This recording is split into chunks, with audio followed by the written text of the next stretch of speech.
Well, today we're talking about equality before the law and a lot of interesting history and background that brings us to 2024. And so, on that note, I want to welcome our next guest, Senior Fellow Brian Giesbrecht. And Brian is a well-known columnist. He's quite an analyst, and he's also a former judge. So, a warm welcome to you, Brian. Well, nice to be here, David. I want to lead off with a question, and it relates to the vision of our country. I recall reading a number of years ago Richard Gwynn's, I think, an amazing book. I certainly recommend it to people. It talks about a nation maker, namely about Sir John A. Macdonald and his incredible leadership and legacy as our first prime minister. But he basically talks about when Sir John A. Macdonald worked so hard, well, with so many others, to found this country.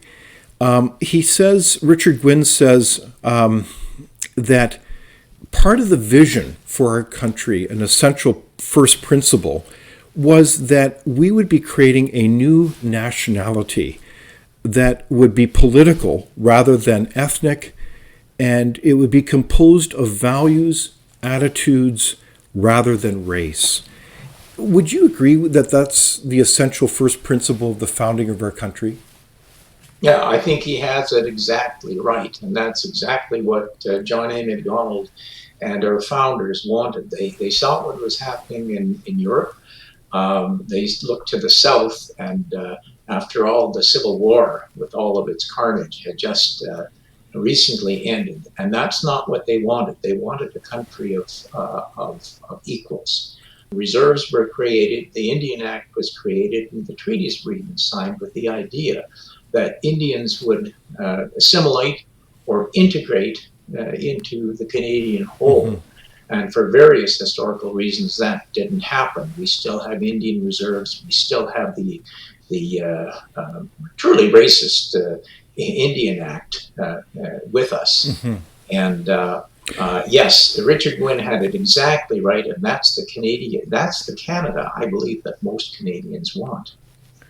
So the whole narrative then, because we often hear this, certainly it's taught regularly by historians and universities, that Canada is a genocidal nation, that it was founded on genocide, and that we're all white settlers, so that somehow we are truly. This is all about oppression. And is it really that simple? Is it that black and white? Or like it sounds like there's a story here that people were trying to work together to create a nation and trying to work together to do that. But was it really genocidal? No, it wasn't genocide at all. There's no denying that there was racism and there were bad policies, mm-hmm. and there were bad people. Indeed. But generally, the intention all along was to have Indians integrate, assimilate. Now, assimilate is now treated as a bad word, as if it was forcing people to do something they didn't want to do.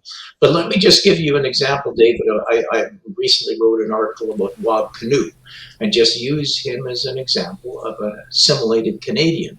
Now, that's the kind of person John A. Macdonald wanted to create, a fully assimilated Indian person who was perfectly at liberty to celebrate his Indigenous heritage and culture in any way that mm-hmm. he wanted.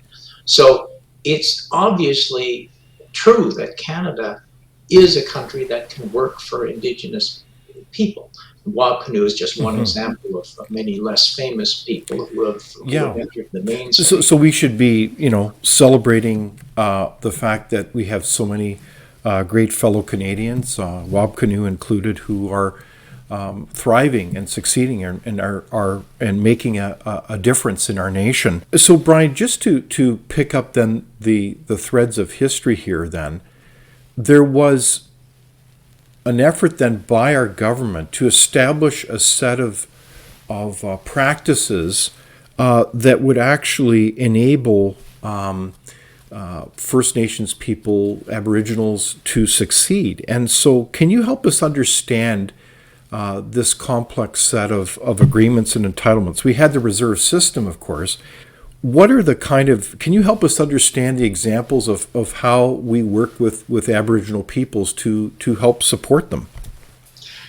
Well, I mentioned that, in my opinion, well-meaning politicians and well-meaning judges have made the situation a lot worse by basically cementing in place the reserve system. Uh, an Mm. example would be the income tax exemption. Now, as we know, status Indians don't have to pay income tax on income that they earn on the reserve, and that can be extended in various ways, even to people who work in the cities, etc. So, where did that come from? It comes from one Supreme Court case, one of the most poorly argued Supreme Court cases in our history, where the court just said, okay, well, we'll take a obscure section from the Indian Act that prevents property from being seized on the reserve, and we'll say that that applies to income tax. And so Mm. they literally invented this, thinking they were doing something good, something they were helping Indian people, but Hmm. they weren't at all. All this does is create a different set of incentives to keep the reserve system in place. And that's just one of many, many examples of what our well-meaning politicians and judges have done now for many years. They should have been doing the opposite. The they should have been incentivizing Indigenous people from uneconomic communities to move to Mm. places where there are jobs and opportunities. They should be helping people make those decisions and helping them move successfully to job centers.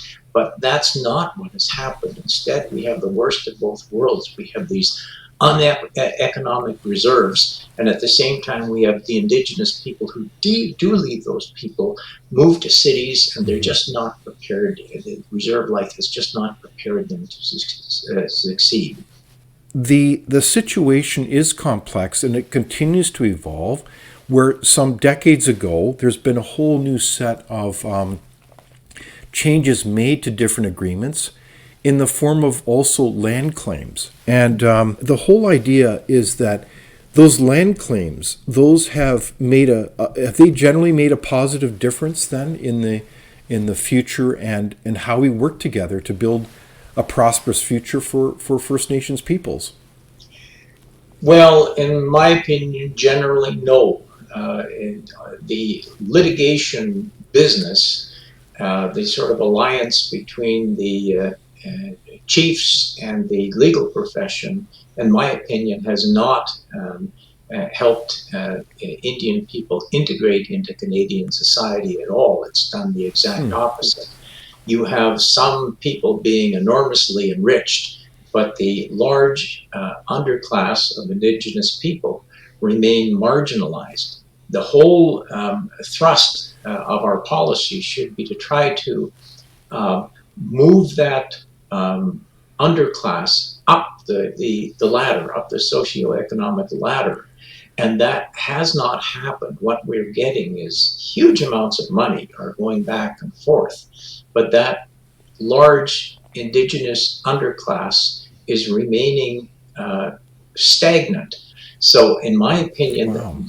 what policies have been pursued, and especially the giveaway programs with all of this money, have actually made the situation a lot worse than it otherwise would have Okay.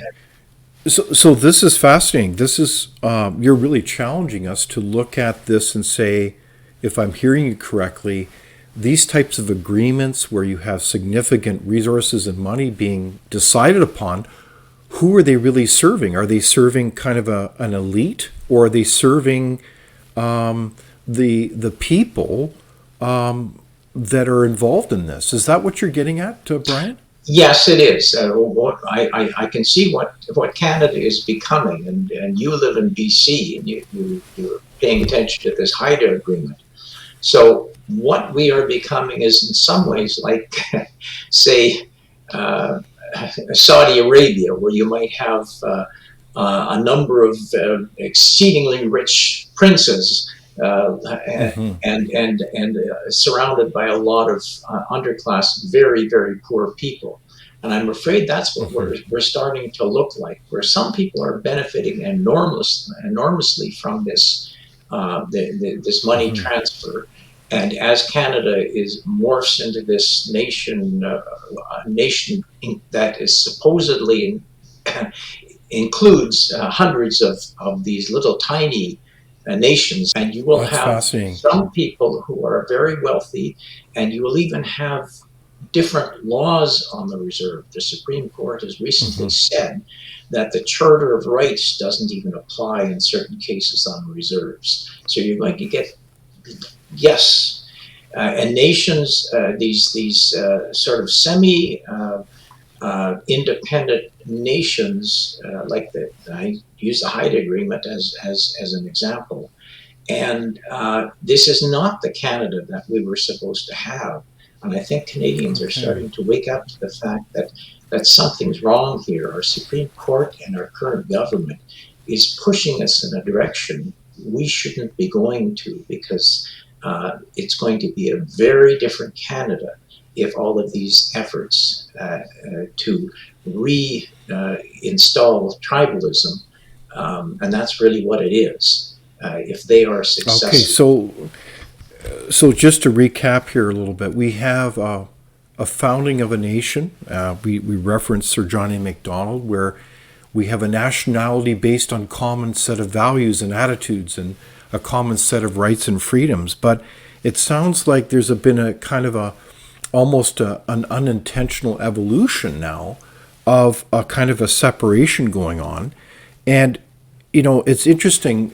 More recently, the last few decades, we've heard the phrase, and we've heard this from Indigenous elites and some non-Indigenous elites who say that our system of reserves and entitlements that we just talked about are really based on the principle separate but equal. What does that mean, Brian, in your view?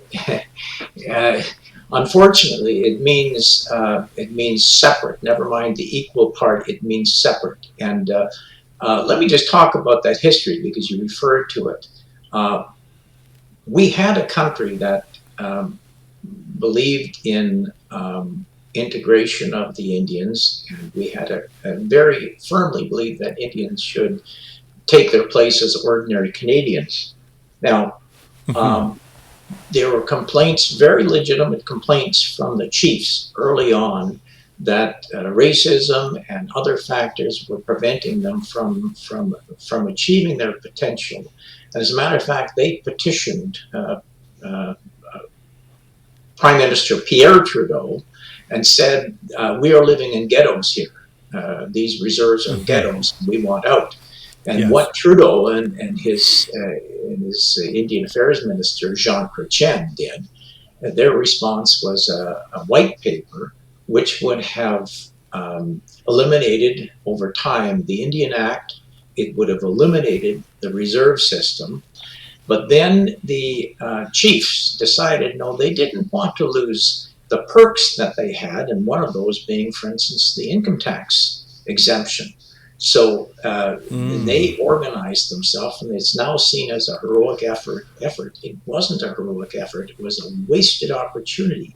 Instead of taking that white paper opportunity as a way of getting out of the reserve system and moving in a different direction, they insisted that the Indian Act remain in place and the reserve system remain in place. Isn't that interesting? So part of what's fascinating about this discussion then is we've seen over many, many years an evolution of a founding vision, where that vision was clearly about integration and trying to move things forward in terms of prosperity. And you're saying that was a good vision then from your perspective. Is that right, Brian? Absolutely. And I'm not denying that there were many issues there, and racism was definitely still a factor in 1969. But when the Supreme Court, instead of going on the path towards integration, respectful integration, the court embarked on this nation-to-nation expansion program. They said, and they're even saying now, that reconciliation means recognizing nation to nation.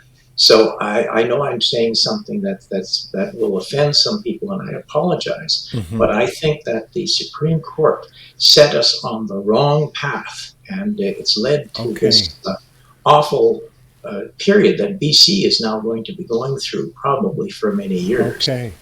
Without open discussion and debate, you're not thinking, nor are you free. Comment below. We'd love for you to join the conversation.